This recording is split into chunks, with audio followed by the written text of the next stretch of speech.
Hello students, today in this video we study contribution of agriculture to the national economy, employment and impact of globalization on agriculture. Contribution of agriculture to the national economy, employment and output. कृषि की राष्ट्रीय अर्थव्यवस्था, रोजगार और उत्पादन में योगदान. Agriculture has been the backbone of the Indian economy, though its share in the gross domestic product has registered as decline trend from 1951 onwards.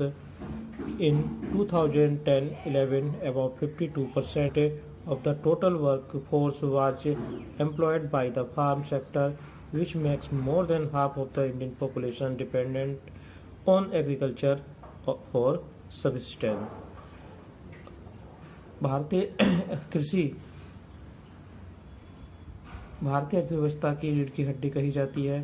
हालांकि 1951 से इंडियन की जीडीपी में इसका योगदान घटता जा रहा है, फिर भी 2010 और 11 में इंडिया की 52% more than half population agriculture में लगी हुई है.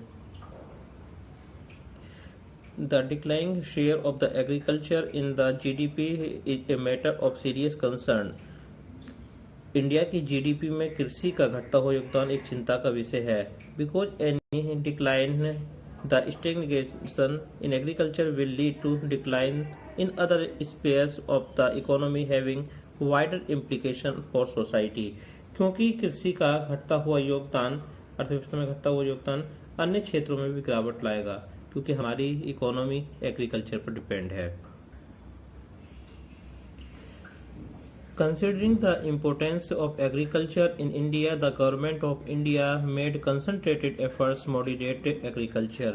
कृषि के महत्व को समझते हुए भारतीय सरकार कृषि के आधुनिकीकरण के लिए प्रयत्न कर रही है. इसके लिए हमारी गवर्नमेंट ने establishment of Indian council of agriculture research की स्थापना की है. एग्रीकल्चर यूनिवर्सिटीज डेवलप की हैं, वेटरनरी सर्विसेज प्रोवाइड करा रहे हैं एंड एनिमल ब्रीडिंग सेंटर्स और एनिमल्स के ब्रीडिंग सेंटर्स खोले गए हैं. हॉर्टिकल्चर डेवलपमेंट, हॉर्टिकल्चर का विकास किया जा रहा है. हॉर्टिकल्चर यानी फ्रूट्स एंड वेजिटेबल्स की cropping. Research and development in the field of metrology of and weather forecast, और रिसर्च की जा रही है किसी फोरकास्टिंग में. रिसर्च की जा रही है मौसम विज्ञान में, अंतरिक्ष विज्ञान में. Work given priority for improving Indian agriculture. इन सब में इम्प्रूवमेंट करना ही हमारी भारतीय सरकार का एक मोटो है. Apart from this, improving the rural infrastructure was also consider the essential for the same. इसी के साथ ही ग्रामीण क्षेत्रों का जो इंफ्रास्ट्रक्चर है उनका भी विकास किया जा रहा है, उनको भी डेवलपमेंट किया जा रहा है, क्योंकि बिना इसके कृषि में प्रोग्रेस नहीं की जा सकती. तो ये सारे वर्क किए जा रहे हैं इंडियन गवर्नमेंट के थ्रू, ताकि इंडियन एग्रीकल्चर में प्रोग्रेस की जा सके, वहाँ पर प्रोडक्शन को इंक्रीज किया जा सके. From the table 4.1 it is clear that the GDP growth rate is increasing over the years. तो स्टूडेंट इस टेबल को देखिए, इससे हमें दिखाई दे रहा है कि हमारी जीडीपी में एग्रीकल्चर का पार्ट इंक्रीज हो रहा है, but it is not generating sufficient employment opportunity in the country. लेकिन हमारे देश में रोजगार के अवसर उतने पर्याप्त मात्रा में नहीं बढ़ पा रहे हैं. The growth rate in agriculture is decelerating, which is an alarming situation. हमारी ग्रोथ रेट जो है एग्रीकल्चर की वो घट रही है, ये एक चिंता का विषय है.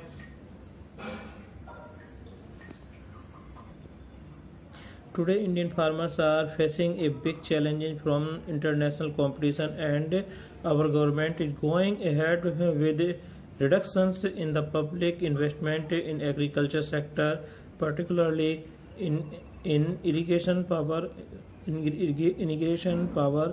rural roads, market and mechanisation. Students, इस समय हमारे भारतीय जो किसान हैं एक बहुत बड़ी प्रॉब्लम को फेस कर रहे हैं। वो प्रॉब्लम है इंटरनेशनल कंपटीशन के में हमारे यहाँ से एग्रीकल्चर प्रोडक्शन का एक्सपोर्ट होता है, वही एक्सपोर्ट दूसरी कंट्री से भी होता है। तो आज हमें दूसरी कंट्री के जो फार्मर्स क्रॉप प्रोडक्ट है, जो फील्ड प्रोडक्ट्स है, उनसे कंपटीशन फेस करना पड़ रहा है हमारे फार्मर्स को।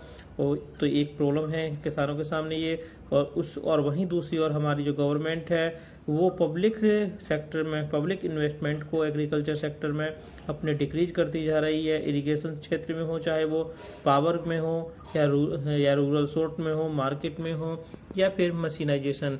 गवर्नमेंट इसमें जो योगदान दे रही थी अपना, वो डिक्रीज करती जा रही है, घटाती जा रही है, जिसका इफेक्ट क्या पड़ रहा है कि फार्मर्स को ये सारा अपने बेस पर उपलब्ध कराना पड़ रहा है, जिससे उनकी कॉस्ट इंक्रीज हो रही है।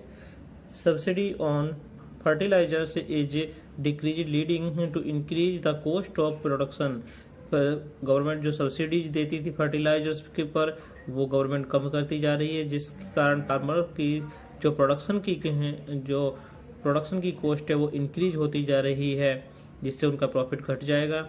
Moreover reduction in import duties of agriculture products have proved detrimental to agriculture in the country।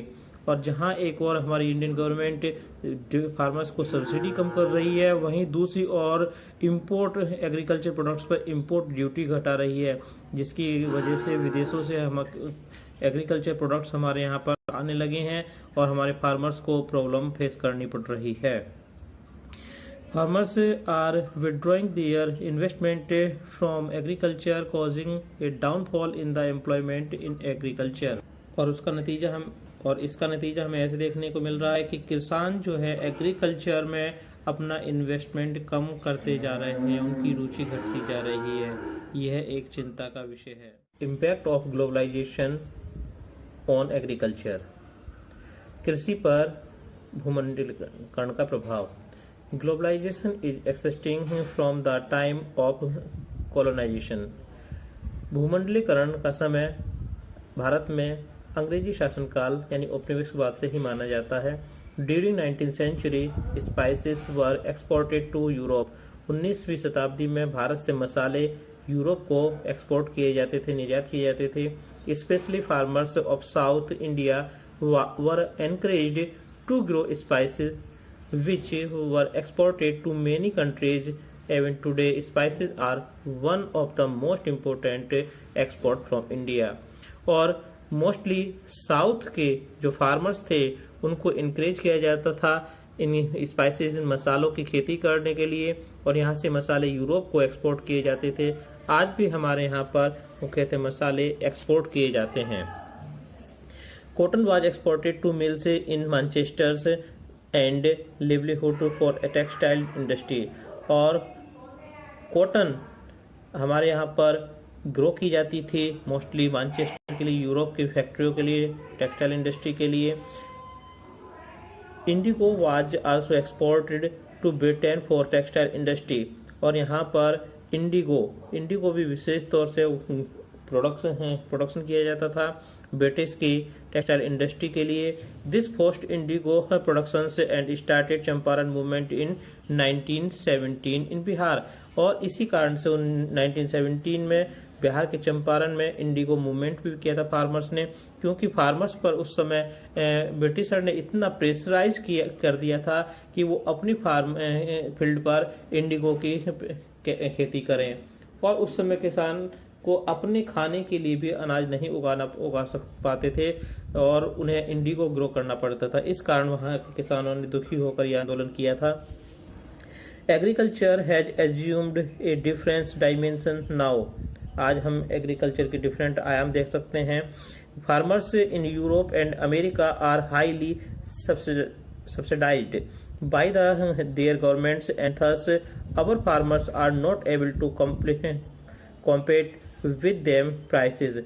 आज हम देखते हैं कि यूरोप और अमेरिका जैसे कंट्री अपने फार्मरों को बहुत सब्सिडी दे रहे हैं, उनकी फर्टिलाइजर्स पर, उनकी क्रॉप्स पर, उनके इरिगेशन सोर्सेज पर, उनके प्रोडक्शन पर सब्सिडी दी जा रही है, जिस कारण से उनके जो क्रॉप्स की कॉस्ट है, उनके प्रोडक्शन की कॉस्ट कम होती जा रही है, कम होती है।